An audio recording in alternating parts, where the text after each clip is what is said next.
General Murtala Ramat Muhammad, the soldier whose portrait appears on Nigeria's 20 naira notes, was the fourth head of state after independence and remains one of the most iconic leaders, despite ruling for only 6 months. Known for his fearless reforms, he transitioned Nigeria from a British-style parliamentary system to an American-inspired presidential democracy. He created 7 new states and chose Abuja as a new capital. His war on corruption led to mass dismissals and asset discoveries, and a strong anti-imperialist stance in African foreign policy, particularly his support for Angola, earned him global recognition and possibly made him a target of foreign interests. This story is part of Daily Trust's special series on the history of Nigerian leaders. To explore more biographies like this, check out the playlist, subscribe, and activate the notification bell.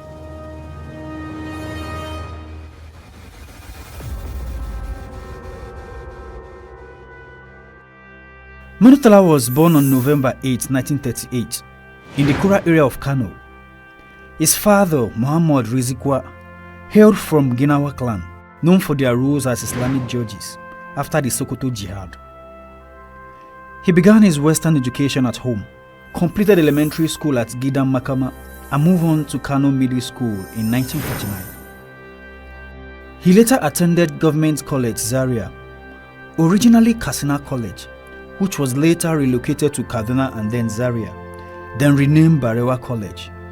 Murtala completed his studies and graduated in 1957. Murtala Ramat Muhammad began his military journey in 1958, enlisting in the Nigerian army at a time when the country was still under British colonial rule. He was sent to the regular officers training school in Teshi, Ghana, where he underwent his first formal military training. Among his instructors was Chukwuemeka Odumegwu Ojukwu, who would later become the leader of the Biafran secession during the Nigerian Civil War, ironically placing teachers and students on the opposing sides of history. Following his time in Ghana, Murtala was selected for advanced military education at the prestigious Royal Military Academy Sandhurst in the United Kingdom. There, he trained alongside other future Nigerian military leaders, including Ibrahim Magui Haruna, Ilyas Bisala, and Mohammed Shua. He graduated in 1961, returning to Nigeria as a second lieutenant in the Nigerian Army Signal Corps, where he was responsible for military communications and logistics.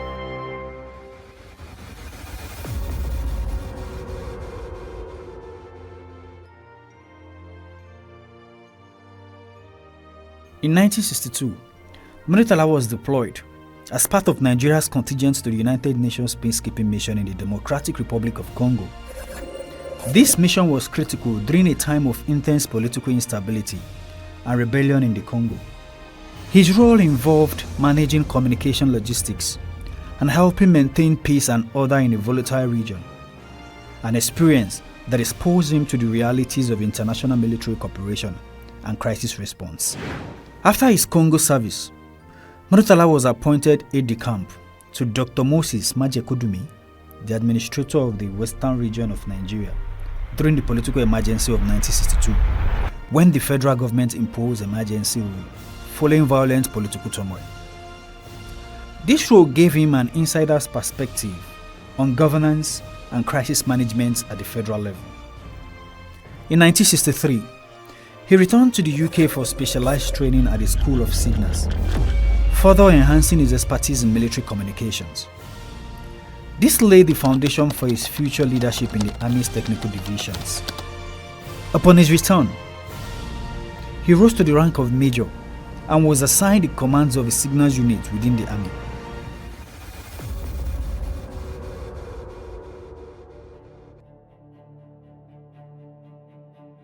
By 1966, Murtala had become a prominent mid-level officer. When Nigeria experienced its first military coup in January 1966, Murtala did not participate in the coup but later became disillusioned with the new leadership of Major General Agu Ironsi, especially after Ironsi failed to punish the coup plotters and introduce a controversial unification decree, perceived by the northern elites as a move to marginalize them. In response, Murtala became a key figure in the July 1966 counter-coup, which was driven by the northern officers, seeking to avenge the killings of the northern political and military leaders in the first coup. Murtala's leadership and influence were instrumental in the success of this operation, which eventually brought Lieutenant Colonel Yakubu Gowon to power, though initially advocating for the secession of the northern region from Nigeria. Murtala was persuaded to support national unity. He was then promoted and appointed Director of Signals at the Nigerian Army Headquarters, a position of strategic importance in coordinating communications during a time of growing national instability.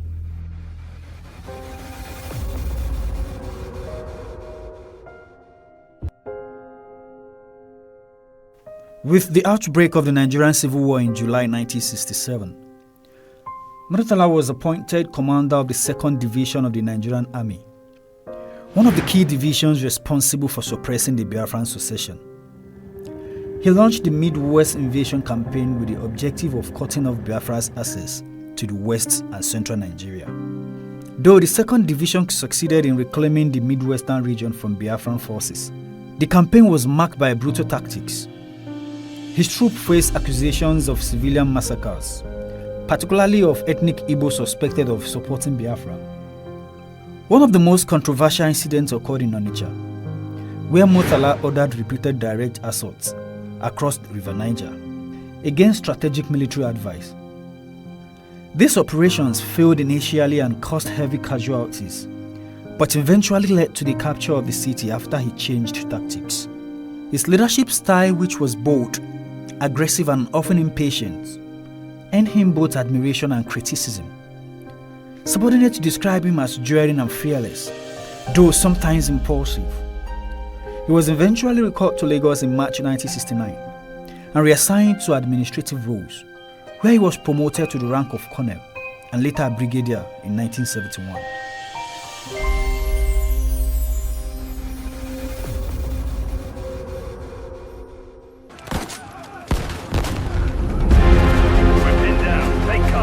After the end of Nigerian Civil War, Murtala Muhammad was sent to the Joint Services Staff College in the United Kingdom to receive advanced military training in leadership, defense strategy, and joint operations.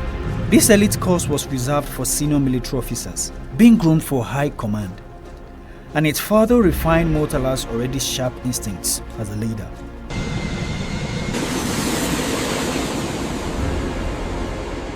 On returning to Nigeria, Murtala was deeply concerned about the growing riots within the political and military establishments. Though the war had ended, the nation was plagued by bureaucratic inefficiency, economic mismanagement, and rising corruption. Despite the transition from war to peace, the country remained stagnant. You will have heard that my government may seek the assistance of friendly foreign governments and bodies, especially in the provision of equipment, to supplement our national effort. In 1974, General Yakubu Gowon appointed Murtala as the Federal Commissioner for Communications. It was a strategic position, placing him in charge of modernizing Nigeria's communication infrastructure. However, Murtala was far from a quiet technocrat. He retained his blunt and commanding style, quickly making waves in the ministry by demanding accountability and efficiency. His swift, no-nonsense approach won him admiration among the junior ranks of the military and civil service, but also created tensions with Gowon's more laid-back and gradualist leadership style. The relationship between Murtala and Gowon began to sour as Murtala grew frustrated with Gowon's reluctance to implement meaningful reforms or punish corrupt officials. He believed Nigeria needed bold, urgent changes, not prolonged deliberation.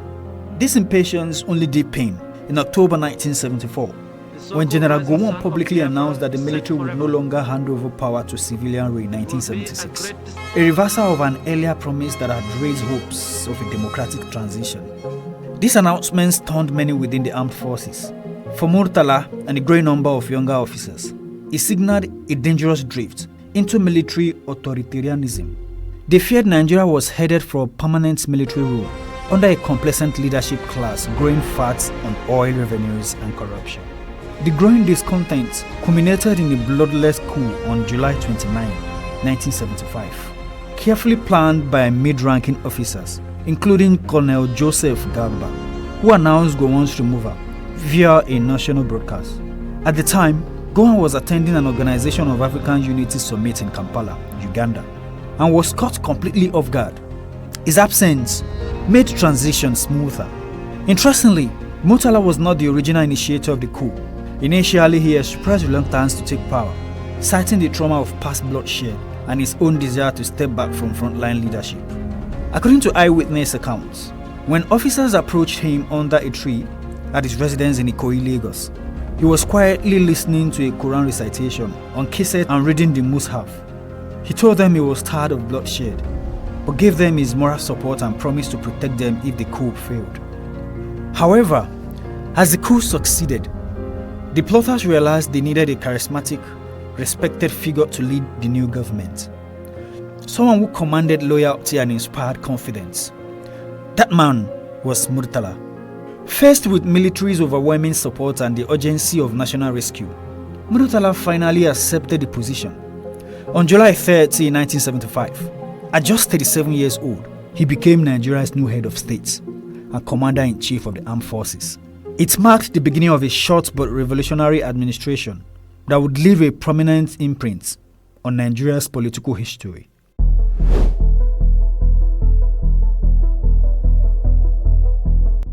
From the moment he assumed office, General Murtala Muhammad set a tone that was drastically different from his predecessor. His rule was defined by speed, discipline, accountability, and moral reform. Nigerians, frustrated by years of corruption, sluggish governments, and broken promises, found this direct and decisive approach refreshing. His administration was built around three core values: no compromise, no delay, no corruption. Within days of taking office, Murtala dismissed all state military governance and federal commissioners who served under Gowon. Over 10,000 civil servants, citing incompetence, corruption, redundancy, or old age. Senior military officers above the rank of Major General, who were suspected of complicity or inefficiency. He also launched massive investigation into the previous government, setting up tribunals of inquiry to trace stolen public funds and recover looted properties. Those found guilty were stripped of their assets and denied retirement benefits. Murtala was particularly ruthless with land and property confiscations, especially in Lagos, where several illegal acquisitions were revoked. Though some criticized the civil service purge as too harsh and abrupt, many Nigerians viewed it as long overdue. For the first time in years, there was a sense that no one was above the law. During his brief 200 days in power, Murtala launched widespread reforms. He wasn't only about punishment. He had a strong vision for national reform. Nigeria has been left to drift. This situation, if not arrested, would inevitably have resulted in chaos and even bloodshed. He announced a return to civilian rule by 1st October 1979. He increased the number of states from 12 to 9, prompting decentralization and equitable development. He initiated the move of the capital from Lagos to Abuja, a more central location less prone to ethnic or regional tensions. He began the drafting of a new constitution, laying the groundwork for the Second Republic. He restructured the public service, introducing strict work ethics and anti-corruption procedures. Internationally, Murtala emerged as a bold and pan-African voice. He openly challenged Western influence in African affairs, particularly that of the United States and Britain. His most notable stance was his support for the MPLA during Angola's struggle for independence. Ignoring US pressure, Murtala recognized the MPLA government and provided both political and material support. He famously refused to receive US Secretary of State Henry Kissinger signaling Nigeria's independence in foreign policy.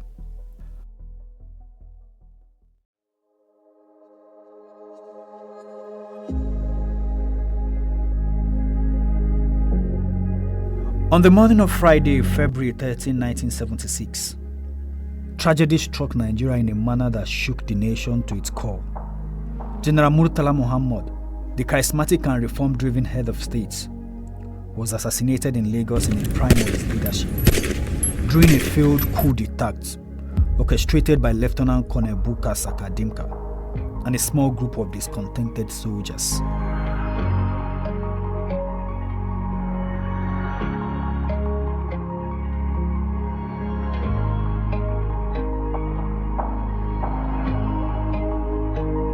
As was his habit, Murtala set out for the office without the heavily armed escort typical of head of state.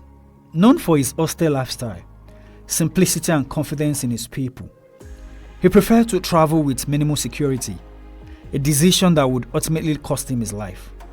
At approximately 8 a.m., while stuck in traffic along Ikoyi's George Street, his Mercedes-Benz 230.6 was ambushed near the Federal Secretariat. Lieutenant Colonel Dimka's men opened fire on the vehicle. Murtala was killed instantly, alongside his aide-de-camp, Lieutenant Akintunde Akishenwa, and his driver, Staff Sergeant Adamu Michika. The attack was swift and brutal. None of the three survived the hail of bullets. A fourth occupant, Orderly Sergeant Michael Otuwe, was critically injured but later recovered. The coup plotters, believing the shock of Murtala's assassination would paralyze the military and government, made their move swiftly. Lieutenant Colonel Dimka proceeded to the Nigerian Broadcasting Corporation station, where he announced the overthrow of the government. However, unlike the 1966 coup, his attempt failed to gain traction because in Lagos and across Nigeria, key military officers remained loyal to the constitution and to the leadership structure left behind by Murtala. Within hours, the coup began to unravel. General Theophilus Danjuma, then Chief of Army Staff, and General Olusegun Obasanjo, Murtala's deputy and Minister of Defense, coordinated a rapid response. Security forces loyal to the government stormed the radio station, flushed out the rebels and restored order within the same day. Many of the coup plotters were arrested. Some, including Dimka, managed to evade capture for a few days, but were eventually tracked down, tried, and executed. The nation plunged into profound grief. Nigerians from all walks of life wept openly, not just for the loss of a leader, but for the extinguishing of a symbol of hope, discipline, and purpose. Murtala had come to embody a new vision of Nigeria, fearless, bold, and intolerant of corruption. His sudden death left an emotional void. On February 14, 1976, Murtala was buried in Kano. The funeral was attended by thousands of mourners, including military and civilian dignitaries, foreign diplomats, and ordinary Nigerians who lined the streets in silence and sorrow. In the wake of the assassination, the Supreme Military Council quickly appointed General Olusegun Obasanjo as Murtala's successor. Obasanjo pledged to continue Murtala's transition, plan towards civilian rule, and in doing so, ensure that Nigeria returned to democracy in 1979, as Murtala had envisioned. Despite his short time in power, which is only 200 days, Murtala's legacy has endured, perhaps more powerfully than any other Nigerian leader. He is often remembered as a man of action, integrity, and vision, whose reformist zeal laid the foundation for modern governance in Nigeria. Murtala Muhammad's impact on Nigeria is not only preserved in memory, but etched into the nation's landmarks, currency, and history books. Nigeria's busiest airport, located in Lagos, was renamed Murtala Muhammad International Airport in his honor. Numerous streets, schools, and government buildings across the country bear his name, signifying national respect. The 20 naira notes features his portrait, He remains the only Nigerian leader to be honored on currency within a year of death. A national Jumu'ah mosque in Kano was built in his memory, serving as both a religious and national monument. His speeches and policies are studied in civil service reform discussions, military academies, and history classes. He is widely revered as a symbol of courage, sacrifice, and patriotic leadership, whose governance model is still cited by the political analysts as the gold standard of military-era reform. Today, more than 4 decades after his death, General Murtala remains one of Nigeria's most beloved and respected leaders, a man who worked with purpose, ruled with principle, and died in the service of national transformation.